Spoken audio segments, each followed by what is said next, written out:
वो अपनी अंतिम सांसें गिन रहा था और जैसे ही उसने बाबा जी को देखा वो प्रसन्न होकर बोला, बाबा जी, मैं बड़ी देर से आपको ही याद कर रहा था और आप आ गए। फिर आगे क्या हुआ जानने के लिए देखें पूरा वीडियो। राम राम दोस्तों, हमारे चैनल में आपका बहुत बहुत स्वागत है। आज फिर बाबा जी की कुछ चमत्कारी लीला लेकर मैं आपके सामने उपस्थित हूँ। एक बार की बात है, सुशीतल बनर्जी जो बाबा जी को नहीं मानता था, उसने किस्सा सुनाते हुए बताया, मेरे पिता बाबा जी के परम भक्त थे। एक दिन बाबा जी हमारे घर नैनीताल में पधारे थे।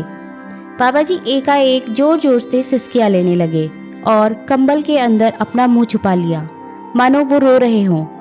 काफ़ी देर तक रोने के बाद वे उठ खड़े हुए और बाहर की तरफ जाने लगे।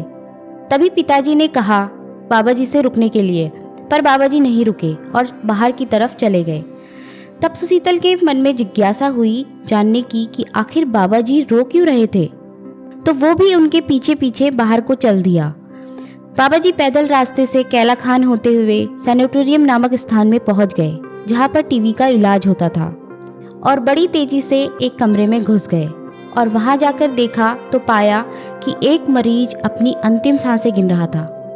जैसे ही उसने बाबा जी को देखा वो बहुत प्रसन्न हुआ और बोला, बाबा जी, मैं बड़ी देर से आपको ही याद कर रहा था दर्शनों के लिए और आप आ गए।